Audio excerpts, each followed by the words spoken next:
Terima kasih Tuhan, itulah sebabnya pada saat ini kami mau memuji, bersorak-sorai meninggikan Engkau ya Tuhan.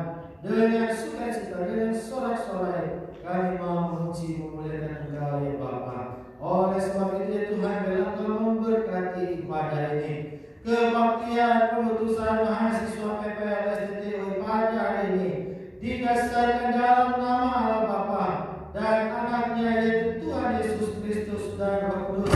Kasih karunia rahmat dan damai sejahtera dari Allah Bapa dan Kristus Yesus Tuhan kita menyertai kamu sekalian. Amin.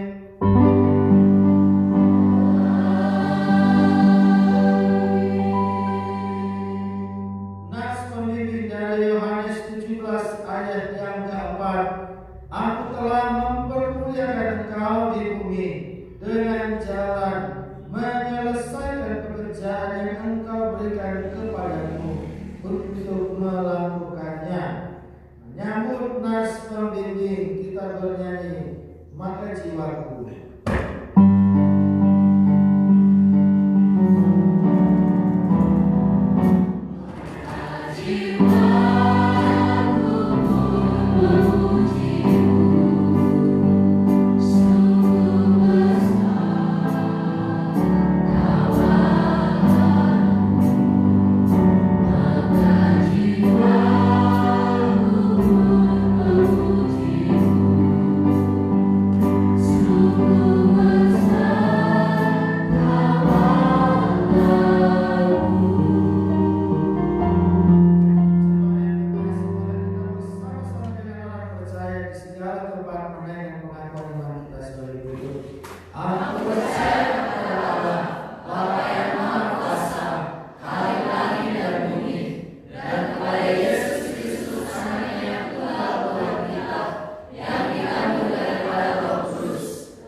Selalu bersukacita, amin. Yang bersukacita memberikan temannya.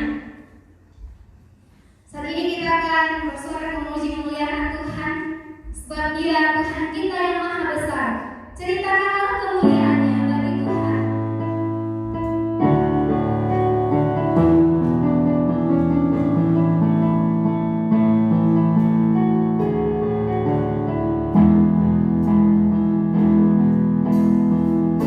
Hallelujah.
kita bernyanyi sebab Tuhan Maha Besar.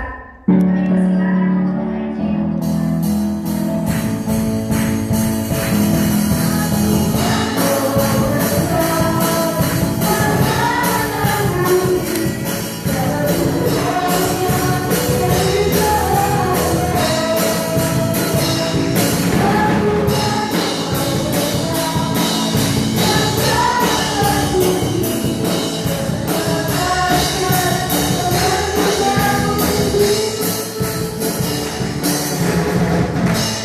silakan duduk kembali untuk saudara.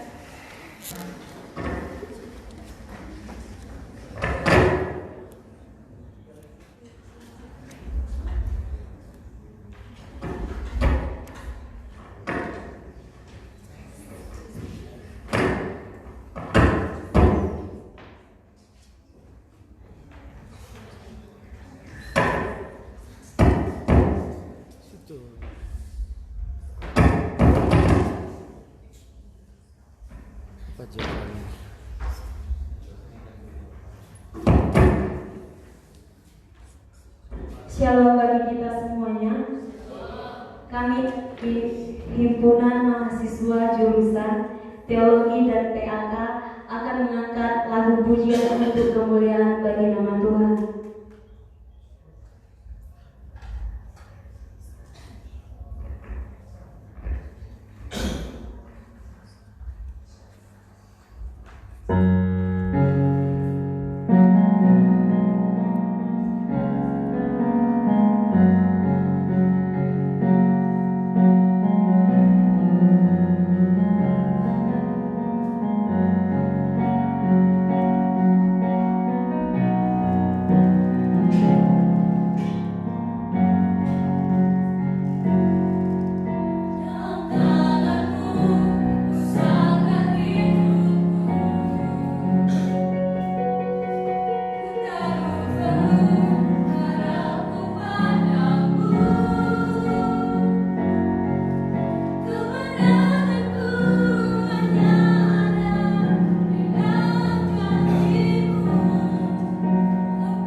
Terpujilah Tuhan, sebab Dialah pemilik hidup kita.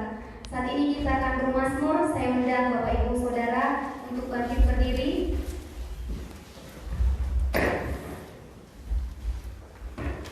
Kita buka mazmur kita dari Mazmur 46 ayat yang pertama sampai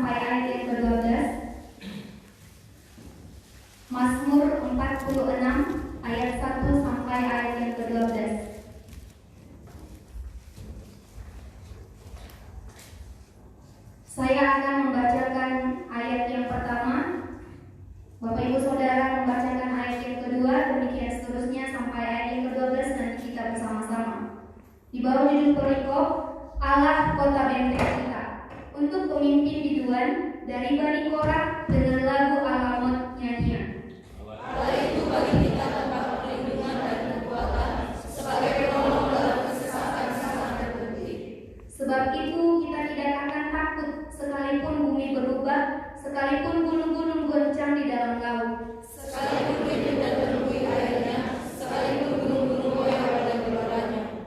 Kota Allah, kediaman yang maha tinggi, disukakan oleh aliran-aliran sebelah sungai. Allah ada di dalamnya, kota itu tidak akan goncang. Allah akan menolongnya menjelang pagi. Bangsa-bangsa ribut, kerajaan-kerajaan goncang. Ia memperdengarkan suaranya dan bumi pun hancur. Tuhan semesta alam menyertai kita, kota benteng kita adalah Allah Yahweh. Pergilah, pandanglah pekerjaan Tuhan yang mengadakan pemusnahan di bumi. Yang menghentikan perbuatan sampai ke ujung bumi, yang membatalkan musuh tanah, melumpuhkan tombak, membakar kereta-kereta perang dengan api. Diamlah dan ketahuilah bahwa Akulah Allah. Aku ditinggikan di antara bangsa-bangsa, ditinggikan di bumi. Kita bersama-sama. Tuhan semesta alam menyertai kita, kota benteng kita adalah Allah Yakub. Yang menghentikan peperangan sampai ke ujung bumi, yang mematahkan musuh panah, menumpulkan tombak, membakar kereta-kereta perang dengan api. Diamlah dan ketahuilah bahwa Akulah Allah. Kita akan menyembah Tuhan. Kita persiapkan hati dan pikiran kita. Kita agungkan Dia, sebab Dia Allah yang maha kuasa di dalam hidup kita, Yesus Kristus. Kita kagum dan hormat akan segala perbuatannya yang ajaib. Dia sungguh indah dan tiada tandanya.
petunjuk langkah kami. Engkau yang membaharui kami senantiasa. Terima kasih Bapa di dalam surga. Terpuji termulialah nama Bapa kekal sampai selama-lamanya. Dan saat ini ya Tuhan, kami akan kembali mendengarkan kebenaran firman-Mu. Berfirmanlah ya Tuhan bagi kami. Berkati urapi kami semuanya yang mendengarkan kebenaran firman Tuhan, agar Roh Kudus bekerja dan menjelaskan kepada kami. Kami paham, kami mengerti, dan kami hidup melakukan kebenaran firman-Mu ini. Terima kasih Bapa di dalam surga. Kami serahkan pemberitaan firman Tuhan ini di dalam nama Tuhan Yesus. Kami mengucap syukur dan berdoa. Haleluya. Amin. Shalom. Bapak Ibu Saudara yang terkasih dalam nama Tuhan Yesus, di tahun 2013 kemarin, ya sekitar 7 tahun yang lalu, itu saya pada waktu itu harus kuliah S3 di Semarang. Ya, dalam 1 tahun terakhir itu saya ingat sekali itu waktu yang sangat padat, ya, karena dalam 1 tahun terakhir itu ya, saya harus menyelesaikan studi saya S3. Ya, saya harus bolak-balik Medan, Sidikalang ke Medan, ke Jakarta, naik pesawat, lalu ke Jogja, naik ke Semarang. Ya, bolak-balik seperti itu. Ya, saya ingat waktu itu dalam 1 tahun pernah saya hitung sampai 49 kali naik pesawat Medan, Jakarta, Semarang, Jakarta, Medan, seperti itu. Saya tuh terkagum dengan pekerjaan Tuhan, ya, sampai rasanya aduh 1 tahun ini rasanya bosan sekali, ya, naik pesawat terus ya 49 kali. Tapi intinya itulah saya terkagum dengan pekerjaan Tuhan. Lalu di tahun-tahun terakhir, 6 bulan terakhir, ya kemarin ini waktu itu sedang mengandung ya anak yang ketiga. Ya, saya juga harus menyelesaikan disertasi 6 bulan berada di Semarang. Ya, hanya 2 kali hanya pulang pergi ke Sidikalang. Ya, dan luar biasanya adalah bahwa ketika wisuda tanggal 11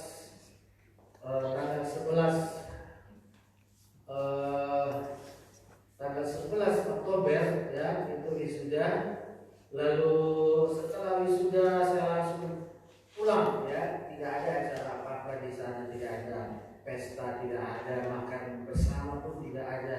Ya, begitu selesai wisuda langsung ke bandara, ya, langsung bandara Jakarta ke Medan, langsung sorenya langsung ke Sidikalang, ya, paginya lalu ya antar kemarin ini ke klinik, ya, lalu tanggal 13 subuhnya itulah lahir Insan. Nah, jadi itu luar biasa, sehingga ketika menantikan ya anak yang ketiga ini, ya saya berpikir apalah sebagai penanda, ya, ini anak ketiga ini sangat unik, ya.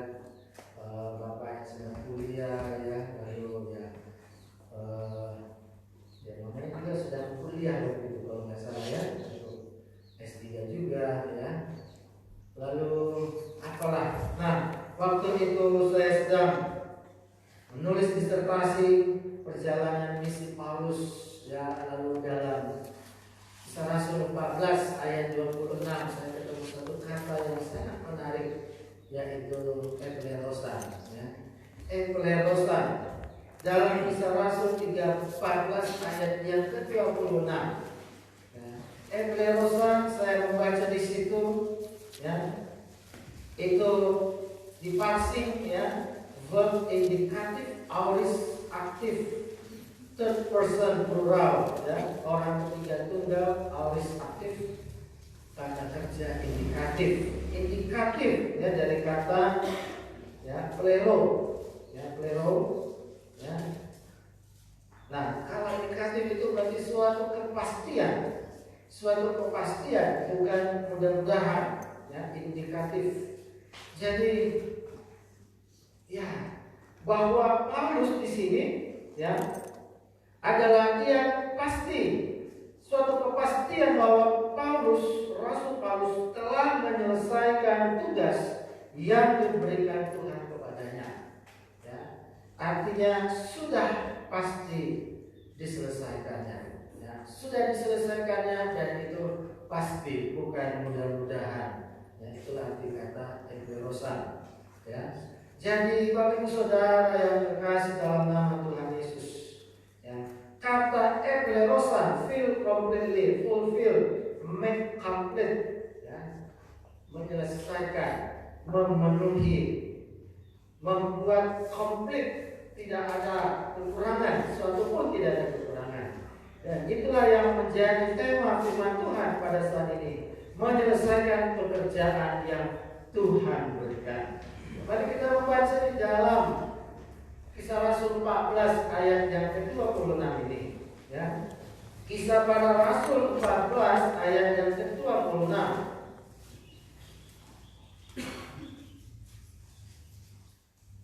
Kita membacanya bersama-sama. 1, 2, 3 ya. Dari situ berlayarlah mereka ke Antioquia. Di tempat itulah mereka dahulu diserahkan kepada kasih karunia Allah untuk memulai pekerjaan yang telah mereka selesaikan. Ya, eklerosan, mereka selesaikan. Bapak Ibu Saudara yang terkasih dalam nama Tuhan Yesus, Paulus bersama dengan timnya menyelesaikan pekerjaan yang Tuhan berikan kepada mereka. Luar biasa. Ya, di sini dicatat apa yang Tuhan Yesus perintahkan, yang beri tugas kepada Rasul Paulus bisa selesaikan. Apa itu pekerjaan yang Tuhan berikan kepada Paulus?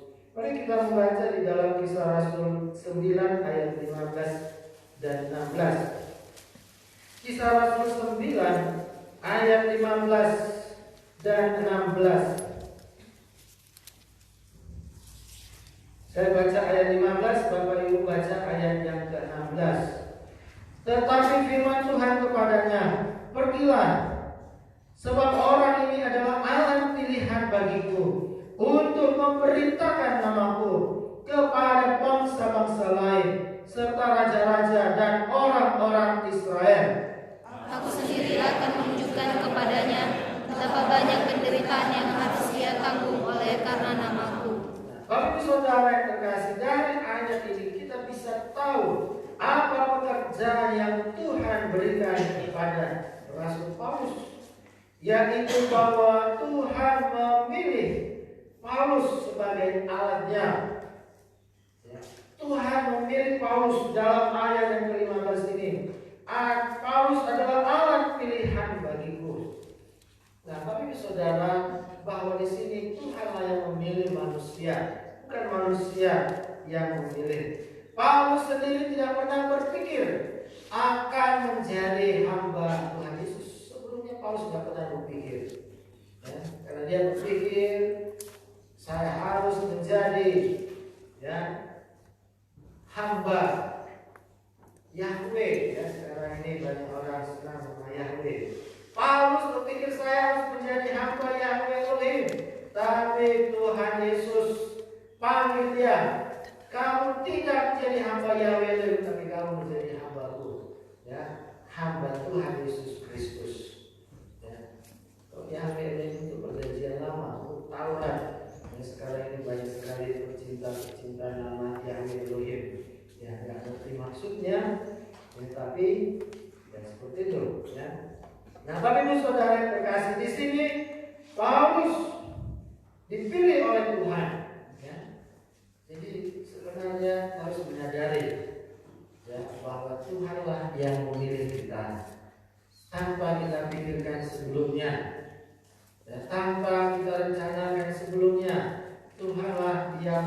kita sama seperti Paulus. Ya. Lalu yang kedua kita bisa mengerti dari ayat ini, ya, yaitu bahwa Paulus memberitakan nama Tuhan Yesus Kristus, bukan nama yang lain.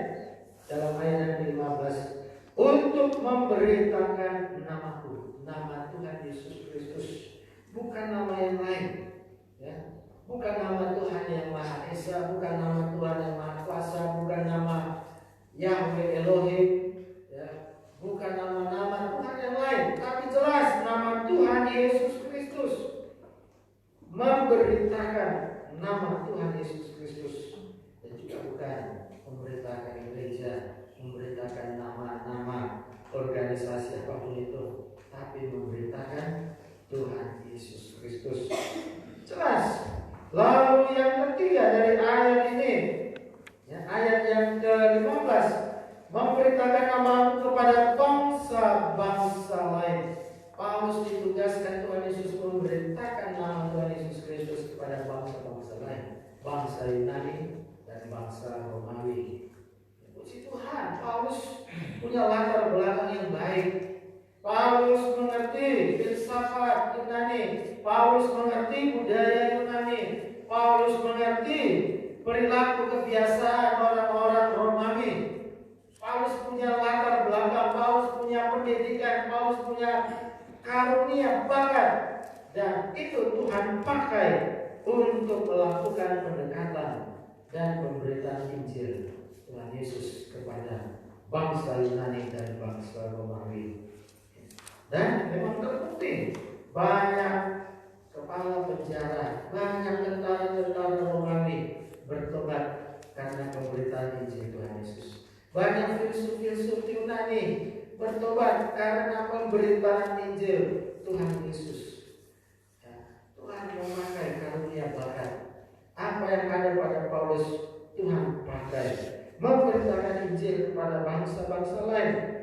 Dan juga di dalam ayat yang ke-15, kepada bangsa-bangsa lain serta raja-raja dan orang-orang Israel. Raja-raja, pemerintahan kepada gubernur Felis, gubernur Festus. Paulus memberitakan Injil kepada mereka, walaupun mereka hampir percaya, tapi ketika diberitakan Injil tentang penghakiman, tentang penghukuman, mereka tidak mau percaya, takut. Ya. Bapak Ibu Saudara, dan juga kepada bangsa Israel Paulus dipakai Tuhan. Itu sebabnya orang-orang Farisi, orang-orang Saduki sangat membenci Paulus, mengejar Paulus, hendak membunuh Paulus. Karena Paulus juga memberitakan Injil kepada mereka, dan Paulus dianggap sebagai pengajar. Tatanan hidup yang sudah baik, melakukan hukum Taurat. Paulus katakan tidak cukup hukum Taurat, harus dengan percaya Yesus. Orang-orang Farisi Saduki tidak suka dan mereka membenci Paulus. Dan di dalam ayat yang ke-16, ini yang menjadi penting, ya. Di dalam ayat yang ke-16 yang menjadi kunci mengapa Paulus bisa menyelesaikan tugas pekerjaan yang diberikan Tuhan kepadanya.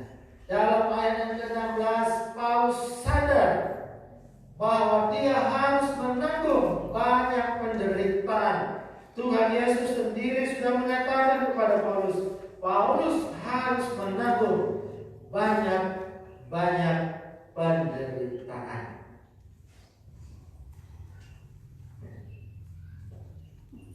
Apakah Paulus mau menderita karena merasa bersalah? Aduh, selama ini saya sudah menyiksa umat Tuhan Yesus. Lalu ketika Tuhan Yesus kasih penderitaan kepada saya, ya wajarlah karena saya sudah banyak salah. Makanya Paulus menderita. Apakah seperti itu karena perasaan bersalah? Lalu apakah Paulus mau menderita, ya, karena Paulus selama ini, ya, ingin menebus dosa-dosanya? Banyak orang seperti itu mau menderita karena merasa bersalah, karena mau menembus dosa, akhirnya rela menderita. Itu tidak benar, itu teologi yang salah. Ya. Teologi penderitaan bukan seperti itu. Tetapi Bapak Saudara, mengapa Paulus mau menderita demi nama Tuhan Yesus Kristus? Mari kita baca dalam Kisah Rasul 5 ayat 41. Kisah Rasul 5 ayat 41.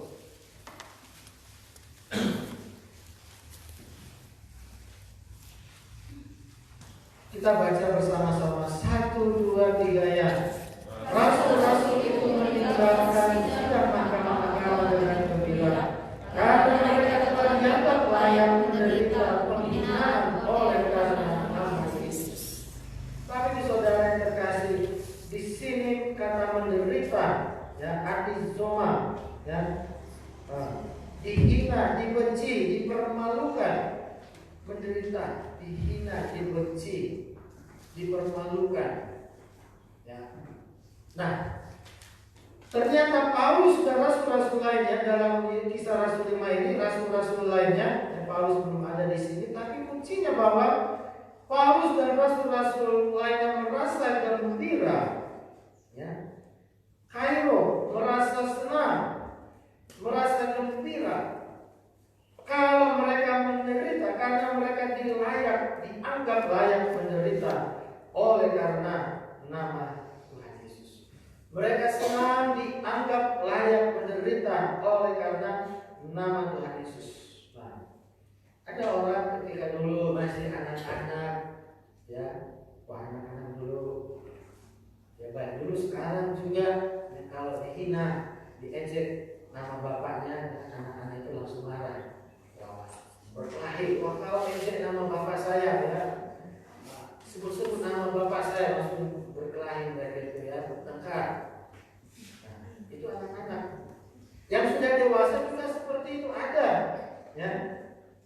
Kalau dihina gurunya, dihina pemimpin kelompoknya, dihina pemimpin agamanya, langsung marah, langsung main emosi, ya. Kami siap mati, kami siap berperang karena pemimpin kami sudah dihina. Nah, apakah Paulus dan murid-murid seperti itu? Merasa tersinggung, merasa terhina, siap menderita, siap membela demi nama Tuhan Yesus? Tidak. Ya.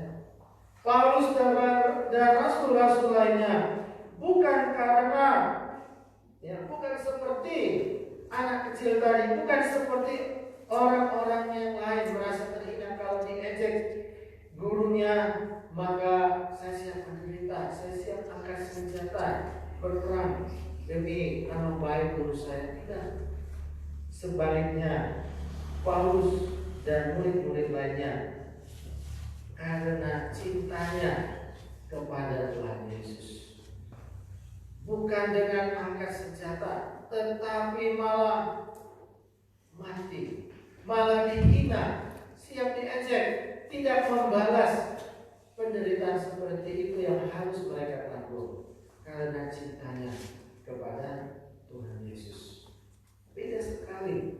Bapak Ibu Saudara yang terkasih dalam nama Tuhan Yesus, ya, menderita karena kasih cinta, bukan dengan berperang, berkelahi, tetapi dengan kasih, membalas dengan kasih.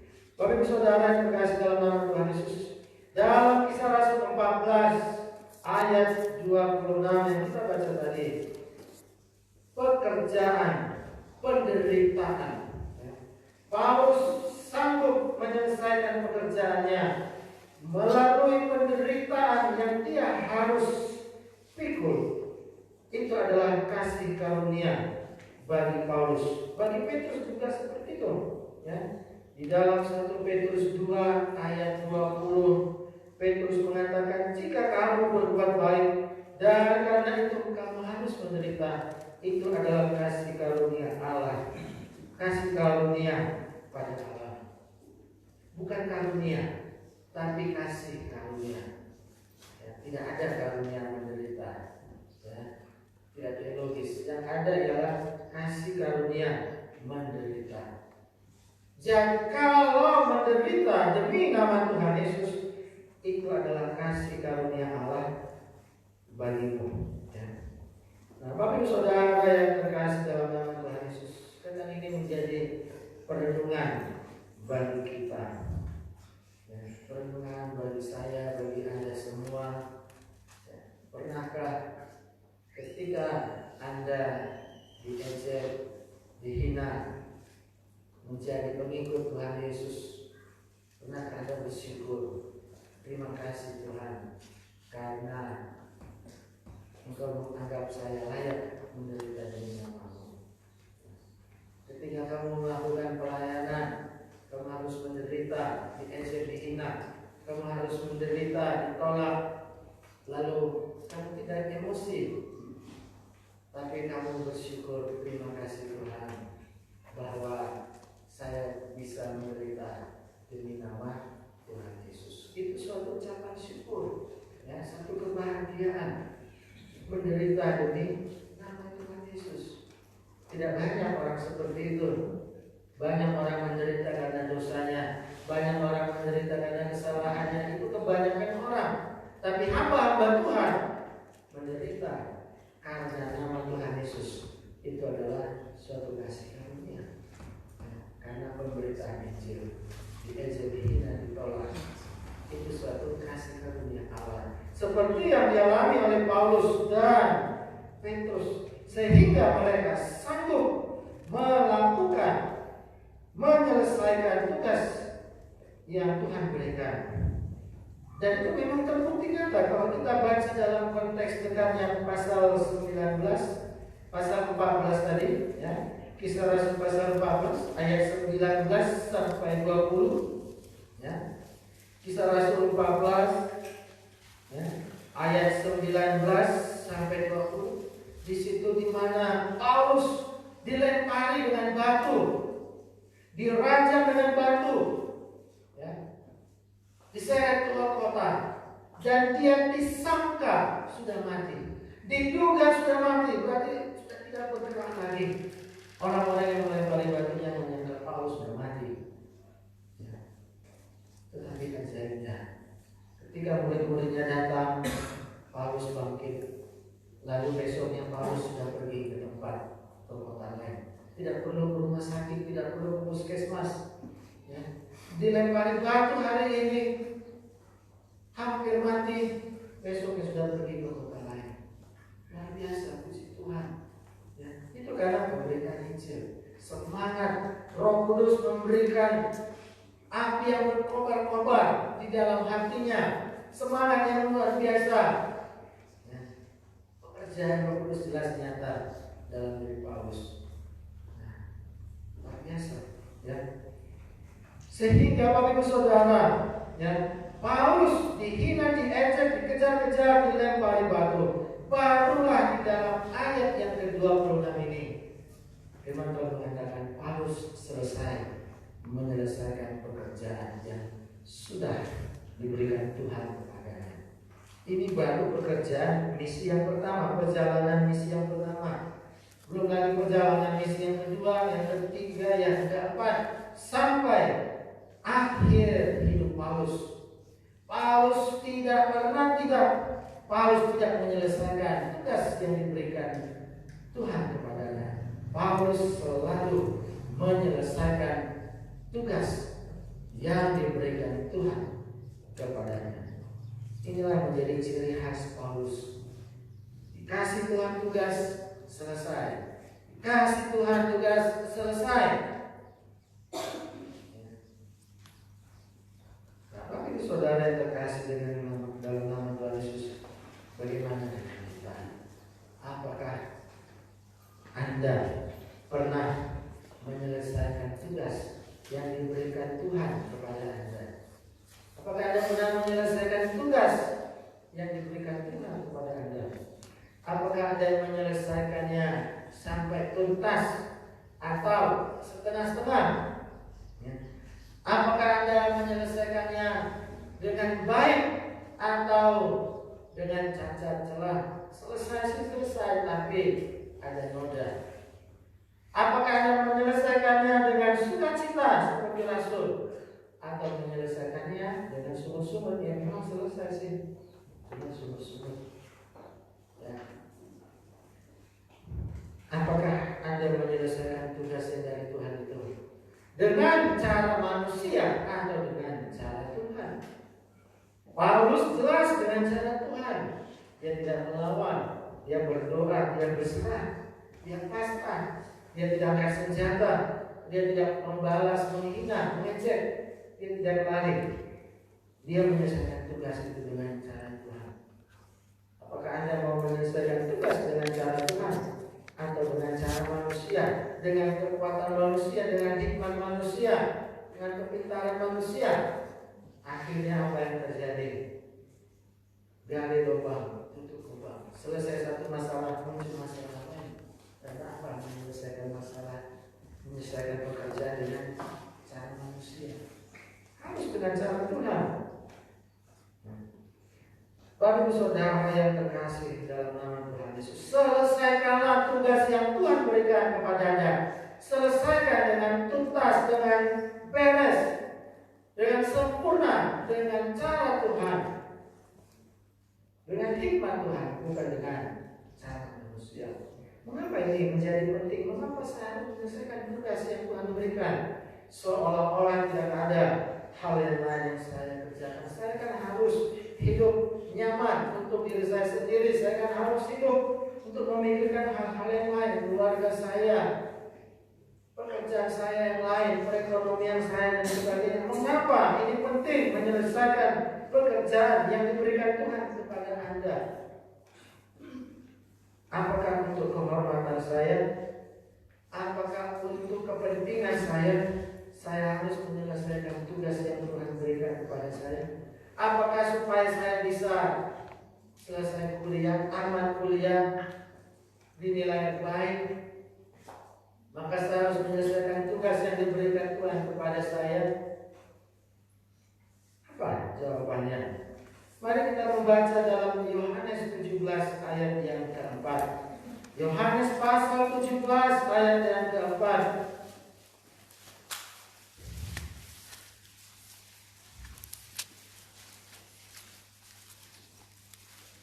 Kita membacanya bersama-sama. 1, 2, 3 ya. Aku telah mempermuliakan engkau di bumi dengan jalan menyelesaikan pekerjaan yang kau berikan kepadaku untuk melakukannya. Jelas contoh teladan yang sempurna dalam firman Tuhan hari ini yaitu Tuhan Yesus Kristus. Paulus meneladani Tuhan Yesus. Hamba-hamba Tuhan yang lainnya meneladani Tuhan Yesus. Karena Tuhan Yesus sendiri menyelesaikan pekerjaan Bapa di surga yang diberikan kepada Tuhan Yesus. Tuhan Yesus teladan yang sempurna. Tuhan Yesus sudah memberikan contoh yang pertama kali. Bapa, aku sudah mempermuliakan engkau dengan jalan menyelesaikan pekerjaan yang kau berikan kepada. Jadi jawabannya kita harus menyelesaikan pekerjaan yang Tuhan berikan kepada kita sebagai cara kita untuk mempermuliakan Bapa di surga. Jelas. Untuk mempermuliakan Bapa di surga. Ketika kita mampu menyelesaikan pekerjaan itu, orang-orang lain melihat dan terheran-heran. Mengapa hamba Tuhan itu sudah diejek, sudah dihina, sudah ditolak, tetapi masih sukacita melayani Tuhan sampai tuntas, sampai selesai. Orang yang terheran-heran, oh ternyata karena ada Roh Kudus, kuasa Tuhan dinyatakan luar biasa. Mereka akan datang, mereka akan memuji Tuhan, memuliakan Tuhan melalui kehidupan kita. Kita mampu menyelesaikan tugas itu.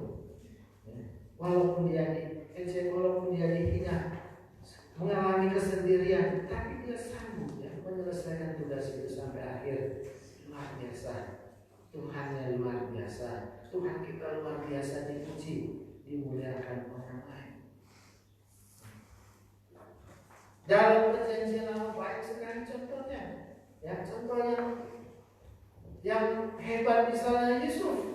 Ya, Yusuf mampu menyelesaikan tugas sampai akhir, walaupun dia harus menderita. Akhirnya saudara-saudaranya mengakui Yusuf. Akhirnya saudara-saudaranya tetap bisa memuji Allah. Keturunan Abraham terpelihara. Juga contoh yang nyata yaitu Hosea. Hosea, Tuhan suruh Hosea supaya memperistri Gomer, seorang pelacur.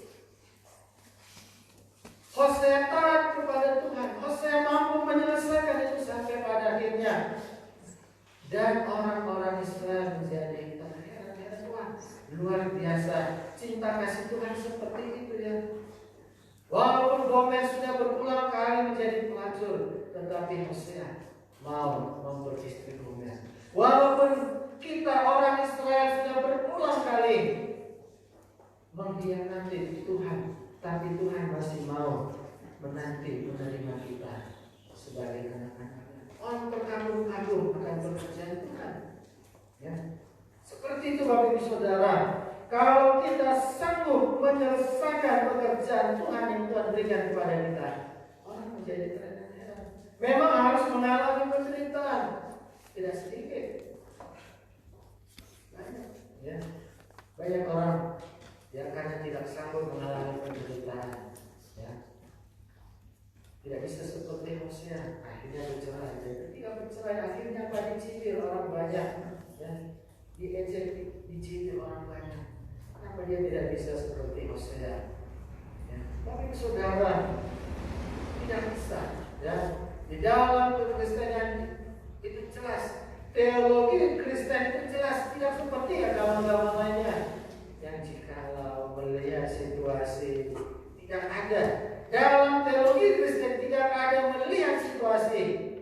Itu ciri khas teologi Kristen. Tidak ada melihat situasi, wah ya Tuhan kompromi karena situasinya begini, nggak bisa. Ya. Jelas Allah pencipta langit dan bumi sejak dari kekekalan sampai kekekalan tidak akan pernah mengizinkan yang namanya perceraian. Apapun situasinya, Allah tidak pernah mengizinkan perceraian. Karena Allah tidak berubah berdasarkan situasi. Teologinya jelas tidak berubah berdasarkan situasi. Manusianya yang keras kepala, yang tidak mau menerima pasangannya yang selingkuh, akhirnya memang berpercaya seperti zaman Musa, seperti zaman sekarang ini. Ya. Kita sudah tahu, ya. Dan ini akhirnya apa? Muncul ya seperti si Ahok, ya. Karena sudah bercerai, lalu akhirnya dia membenarkan diri, membuat teologi yang menyimpang, semakin menyimpang, ya. Rusak, kacau, ya. Memang seperti itu, ya. Teologi itu dengan mudah orang bisa buat suka-suka. Karena apa? Pengalaman pribadinya. Hati-hati, bahaya. Jangan karena pengalaman pribadi akhirnya membuat teologi suka-suka. Ya. Sejarah sudah banyak membuktikan hal itu. Ya. Nah, nggak bisa. Harus berdasarkan Alkitab. Teologi yang kita pegang, teologi yang kita anut harus berdasarkan Alkitab, bukan berdasarkan pengalaman pribadi. Ya. Bapak Ibu Saudara yang terkasih dalam nama Tuhan Yesus, firman Tuhan mengatakan, ya, berdasarkan firman Tuhan yang kita baca dan kita renungkan pada saat ini, ada 3 hal yang menjadi pokok utamanya, yang menjadi kesimpulannya. Yang pertama ialah selesaikan tugas yang sudah diberikan Tuhan kepadamu dengan tuntas, jangan setengah-setengah. Apakah tugas yang diberikan itu, walaupun itu kecil, selesaikanlah itu. Tidaklah firman Tuhan setia dalam perkara kecil, Tuhan akan kasih perkara yang besar. Ya, tetaplah setia, jangan cepat puas. Kalau satu hal pelayanan kecil sudah diselesaikan, lanjutkan dengan pelayanan besar lainnya. Jangan cepat puas, selesaikan. Ya. Si Distur mengatakan, Tuhan sudah berkorban besar nyata waktu itu, dia sudah mati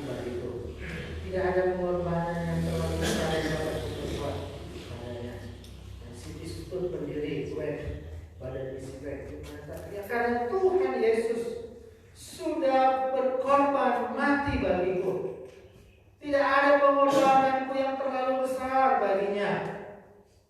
Diejek itu pengorbanan yang kecil, dihina itu pengorbanan yang kecil, tidak tidur siang itu pengorbanan yang kecil, tidak ada uang, tidak digaji itu pengorbanan yang kecil. Jangan bermisi sudah bicara uang, pantang sekali, ya. Sangat-sangat pantang itu bermisi dalam bicara uang. Nah, itu perlu bertobat, kita boleh. Dalam bermisi bagi Tuhan tidak boleh bicara uang, berkorban, ya. Keluarkan uangmu sendiri. Jangan menuntut gaji harus sekian, upahnya di kami dulu sekian, ya. Gak bisa, ya. Harus meneladani Tuhan Yesus. Gak bisa. Jangan pakai pengalamanmu sendiri. Wah, kalau kami dulu bermisi gajinya sekian, kurang ajar namanya, ya. Gak bisa, ya. Harus meneladani Tuhan Yesus. Jangan pakai pengalaman pribadimu dalam bermisi, ya. Tuhan Yesus sudah menuntut gaji, Tuhan Yesus sudah menuntut bayaran, ya. Jadi pakai keluarga untuk korban. Selesaikan pekerjaan yang Tuhan berikan kepadamu. Selesaikan dengan cara Tuhan, bukan dengan cara manusia. Artinya apa? Berserah diri kepada Tuhan, bersandar kepada Tuhan, menangis kepada Tuhan, meratap kepada Tuhan, sungguh-sungguh mengajarkan Tuhan dengan caranya Tuhan, bukan dengan caranya manusia. Dan lihatlah pekerjaan Tuhan nyata di dalam dirimu. Bertanyalah, bertanya kepada Tuhan di dalam mengatasi pekerjaan pelayananmu, ya. Bukan dengan cara duniawi, bukan dengan cara manusiawi, tapi lakukan, selesaikan pekerjaan Tuhan dengan cara Tuhan, ya. Luar biasa. Tuhan baik. Tuhan ketika kita sungguh-sungguh berharap bersandar pada Tuhan, Dia memberikan pertolongan kepada kita. Dia menjawab, ya. Dia luar biasa, Dia Allah ajaib, Dia sangat dekat, Dia Immanuel, Dia ada beserta dengan kita. Dan yang ketiga, firman Tuhan ini, yang ketiga poinnya adalah bersiap-siaplah, relakan dirimu untuk menderita, karena dengan menderita seperti itu engkau dapat menyelesaikan pekerjaan yang diberikan Tuhan kepadamu. Kalau engkau tidak mau menderita, tidak mau pikul salib, tidak mau ikut Tuhan sungguh-sungguh, tidak mau mendisiplinkan diri, tidak mau membuang egomu, tidak mau membuang kebiasaan jelekmu, karakter jelekmu, maka engkau akan susah payah menyelesaikan pekerjaan itu. Bahkan bisa jadi engkau membuat pekerjaan Tuhan itu menjadi tercela, menjadi terhina, karena karaktermu yang belum kamu lepaskan. Jadi menderita bagi Kristus itu berarti juga membuang karakter, tabiat dosamu, dosa di dalam dirimu. Seperti Rasul Paulus, ya. Jelas Rasul Paulus demi pelayanan kepada Tuhan Yesus, dia memang tidak menikah, walaupun dia punya hak yang bebas, dia berhak menikah, tapi demi pelayanan kepada Tuhan Yesus, dia memang tidak menikah, tidak pernah menikah. Itulah Rasul Paulus, dan itu juga Tuhan Yesus. Tuhan Yesus, ingat, dia manusia, tapi Tuhan Yesus juga adalah Allah, firman Allah yang menjelma menjadi manusia. Jadi memang secara sempurna apa yang Allah kehendaki di dalam Tuhan Yesus terlaksana dengan sempurna. Manusia hanya memikirkan, secara banyak manusia memikirkan urusan jasmani, makan, minum, istirahat, tidur, pernikahan, harta, ekonomi, dan sebagainya. Tapi ketika Tuhan Yesus datang ke bumi, dia memang tidak terikat dengan hal-hal itu. Dia hidup sebagai manusia, tetapi dia tidak terikat dengan hal-hal itu. Tidak terpengaruh dengan hal-hal itu. Dia hanya melaksanakan tugas yang diberikan Bapa kepadanya. Ketika tugas itu sudah selesai, tidak butuh waktu lama, hanya 3 tahun, Tuhan Yesus kembali ke surga. Jelas. Ya. Teologi yang jelas, pribadi yang jelas dari Tuhan Yesus Kristus. Oleh sebab itu, bagi saudara, para mahasiswa yang terkasih dalam nama Tuhan Yesus, adalah seperti Tuhan Yesus, seperti Rasul Paulus dan rasul-rasul lainnya yang menyelesaikan tugas yang diberikan Tuhan kepada mereka. Maka kita pun sebagai hamba Tuhan, marilah kita menyelesaikan tugas dengan sempurna, dengan tuntas, tidak setengah-setengah, dengan cara Tuhan, bukan dengan cara manusia, dan dengan siap menderita, membuang segala ego-ego kita, kebiasaan kita, tabiat karakter kita yang masih jelek yang harus kita buang, menderita bagi Kristus. Maka kita akan menyelesaikan pekerjaan yang diberikan Tuhan kepada kita dengan sempurna. Orang lain yang melihatnya akan memuliakan Allah Bapa di surga. Amin. Mari kita bersatu dalam doa. Bapa di dalam surga, kami datang kepadamu. Kami mengucap syukur. Saya mengundang para pemain musik masih masuk maju ke depan. Tuhan, inilah hidup kami. Kami sungguh berserah kepada Tuhan. Biarlah Tuhan kami mau meresponi firman Tuhan ini. Kami mau sungguh-sungguh lagi. Para mahasiswa yang akan pergi ke ladang misi, ke ladang pelayanan, ke sekolah, ke gereja, ke tengah-tengah masyarakat. Mereka sungguh-sungguh mempersiapkan hati mereka, diri mereka untuk melayani Tuhan. Terima kasih Bapa di dalam surga, terpuji termulialah nama-Mu Bapa, kekal sampai selama-lamanya. Jemaat yang terkasih, mari kita meresponi firman Tuhan. Kita menaikkan satu lagu pujian. Tuhan, ini tugas kami. Berikan kepada kami hati yang bersih, jiwa-jiwa yang belum mengenal kasih Bapa, mereka yang dalam gelap, mereka yang tersesat,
Bila kami meneladani Engkau ya Tuhan Yesus, kami meneladani Engkau, kami harus menyelesaikan tugas yang Tuhan berikan kepada kami, sehingga kami memuliakan nama Bapa di surga, sehingga banyak orang dapat dibawa kepada Tuhan Yesus, percaya dan diselamatkan kepada Tuhan Yesus. Berikan kami keberanian, roh yang takut akan Tuhan, roh yang berkobar-kobar untuk melayani Tuhan. Terima kasih Bapa di dalam surga. Terima kasih, terpuji, termulialah nama-Mu kekal sampai selama-lamanya. Dan nyanyikan lagu ini sekali lagi, berikan pada kami hati yang mengasihi.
Seperti rasul-rasul demikian juga Tuhan kami mau doa dan ucapan syukur kami yakin dan percaya doa seruan kami dari hati kami yang terdalam ini melalui pujian ini Tuhan benar dan Tuhan jawab. Terpuji termuliakan nama Bapa kekal sampai selama-lamanya. Di dalam nama Tuhan Yesus kami mengucap syukur dan berdoa. Haleluya. Amin. Silakan.